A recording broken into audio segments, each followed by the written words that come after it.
weekend, plenty of discussion over the demonstration that took place in Martin Place, the so-called Occupy Sydney. It wasn't really occupying Sydney, it was camp out in Martin Place. Police went in Sunday morning and decided that enough was enough.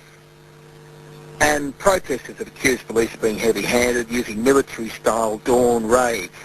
People were arrested. The only people that were arrested were those who resisted. They had a week. They had more than enough time to express their message. They had plenty of media coverage. And you've got to be honest here, the people behind this, they actually run this in the hope that what happened yesterday takes place. The people who run these kind of demonstrations want a confrontation with authorities so they can be victims. And that's the game they're playing now. Let's be victims. Talk of legal challenges, that police officers should be sued, people being assaulted. And incredibly, the demonstration has won support from Clover Moore, who has, Monday's expert style, sided with the protesters. If Clover Moore had actually any strength at all, she would have been able to avert this very early in the piece. She's now slamming police over their decision to break up the rally, accusing them of relying on outdated council ordinances to justify the move. I don't think police rely much on council for its decision-making. They made the call that what went on was unsightly and shouldn't be there. She says police made an inaccurate interpretation of the law, and she's now expressing concerns about reported acts of violence. Reported by who, Clover? The protesters have vowed to return to Martin Place, so police now have to waste numbers by having them wander along there to try to prevent this from going on. And you'll hear it, probably today it'll start to come out, claims that I was bashed, I was assaulted, I was intimidated, I was taken to a cell and locked in isolation. It is the normal racket that goes on. Mark Murdoch is the Assistant Commissioner of Police that was in command of the operation that took place in Martin Place at the weekend. He's with me now. Mr. Murdoch, good morning. Good morning, Jason. Let me get you to answer a few of first up Clover Moore's accusations that you were relying on outdated council rules to go in and do what you did. Were you? No. Certainly the protesters were in breach, a long-term breach and an ongoing breach of council ordinance, but they're also in breach of a couple of state laws. So, no, our reliance on council ordinance was not something that made our decision to go in yesterday any more or less favourable. When we were talking about this on Friday, I think a lot of people were kind of saying on the open line as well, why has it taken so long for any action at all? I'm intrigued. Why did it take a week for you to go and remove them? Well, I think, Jason, in simplest terms, we were just trying to be as fair as we could.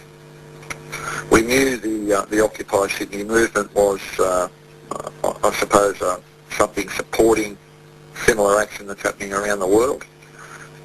We also need to put this protest in context and we facilitate, New South Wales facilitate, indeed support people's right to engage in this sort of behaviour, and we do that in excess of 400 times a year in the CBD.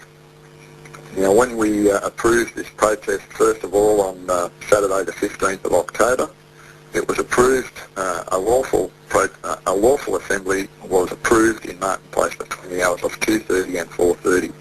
Now, the law provides certain protections for the protesters to engage in their protest activities. Their lawful authority to remain in Martin Place and engage in this lawful assembly expired at 4:30 p.m. on the 15th of October. Thereafter, we continually warned the protesters that they are in breach of not only the local government ordinance that we've just spoken about, but they're also in breach of Summary Offences Act and the Crown Law Protection Act. So the suggestion that I've heard said repeatedly by the protesters, and Clover Moore would apparently back this too, is that these people were given just a few minutes' notice before being told to get out. You're telling me that they were told pretty much from the moment they started breaking their permit, from that point onwards, leave. They'd been given continual warnings over 8 days, Jason, and the only reason we hadn't removed them up until Sunday was, as I say, we were trying to be fair, we were trying to work with them, we were trying to avoid confrontation, and that's what we're all about. We don't want to get into a stoush with anyone, least of all a group of young people trying to promote a message, and whatever that was. Can I talk about the stoush and that word? I've had and seen, and most of us have now, media reports of people saying that there were bloody noses and that there were people punched and that women were dragged into paddy vans and whatever else. I'm yet to see evidence of it, although I did see a fella on the news last night that had a bloody face. How'd that happen? I don't know. He had a scratch on his nose. It was fixed with a Band-Aid. There's a fair bit being made of that, but you know, a number of police officers had similar scratches and cuts after yesterday's encounter with the protest group. And were one of your blokes assaulted, or he hit over the head? Yeah, on Saturday night, they had a larger rally on Saturday afternoon, and Saturday night we had a number of police in the vicinity of Martin Place, keeping an eye on the group, engaging them, communicating with them. And about 10 of the number in Martin Place encroached onto private property of a business premises nearby. They were told to move as they couldn't remain on private property. 8 of the 10 abided by that advice of the police. 2 wanted to argue the toss, and there was an unprovoked attack on 2 police officers, one of whom was hit over the head with a mag-light torch, which is akin to being hit over the head with a baton. That officer was injured. Those 2 persons were arrested. But that is just simply not on, Jason. So I'm listening to this. What do you make of this morning that Clover Moore has come out and said that you went in and you didn't have her support to do this? Well, first and foremost, Jason, I don't want to get into a public singing match with the Lord Mayor, but I can say to that comment that I don't need Clover Moore's imprimatur to enforce the law. I enforce the law because the law is there. It is there to protect all people of New South Wales. And the law also is there to ensure that all people of New South Wales, in particular the community of Sydney, can go about using Martin Place in an unobstructed fashion. It is not there for the exclusive use of a small number of people who are intent on acting outside the law, and that's why we did what we did yesterday. So they're saying that they're going to be back and they're going to pick up some other location to do it, maybe back in Martin Place, so you have to have police wandering around there all day in greater numbers to make sure they don't settle back there again. Yeah, well, you said it in your introduction, Jason. We will have police patrolling all over Sydney, particularly CBD, but Newtown, Leichhardt, Redfern, suburbs nearby, to ensure that people don't gather in numbers in contravention of the law. If they act legally, you won't have a problem with the New South Wales Police. If you act outside the law, you need to take your medicine. And if people today hear claims that, I was punched when I was arrested or I was badly handled, your response to that?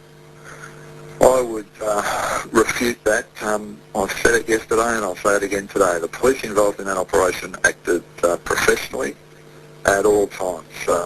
The protesters in Martin Place yesterday were given ample opportunity to move. They were warned that if they did not move, they would be arrested. Within a very short space of time of being given that warning, it was obvious that they were going to resist their attempts to move them, and police took action to ensure compliance. Now, we have a number of approved tactics which we apply to ensure compliance, and by ensuring compliance we can look after people to make sure they don't get unnecessarily injured, and they're also used so that my police don't get injured. And I would expect and indeed be disappointed if the community didn't understand that and indeed would not support their police in taking the action that was taken yesterday. I appreciate you talking to us this morning. Thank you. Thanks, Jason. Mark Murdoch, Assistant Commissioner, who was in charge of that operation. I mean, look, to be honest, it sounds very reasonable to me. They were given a week, and this mob were waiting for it. And they get off on the ability to be able to play victims and a bit of confrontation because it suits the narrative. Here's authority taking on the people. You've heard that. Do you have a problem with it? A problem with what the police did? I sense a lot of people who didn't even have to deal with this probably looked at it and said, they weren't causing any harm, so, as long as they don't cause any harm. The trouble is they were causing harm. When men and women are going about their daily wander to work and they're being abused, when you've got people, relieving themselves in a public place, no more detail required, but you can kind of guess what happened, and people living in Martin Place, which I'm sorry, I still see as a place of tribute. I don't see as a place where you go and carry out your protest. I think that that's a more than reasonable position. And what is unreasonable this morning is the gutless but typical response from Clover Moore, who's decided Monday's expert she's going to side with the protesters because it suits her political narrative to be able to say that she's anti-establishment. Clover Moore, that books you for 2 minutes overstaying in a parking zone, has no problem with people sleeping out in a public place for a week and doing what they do. I think I know who comes out shining on this one, and it ain't the Lord Mayor. Texas, City Lexus, demo clearance.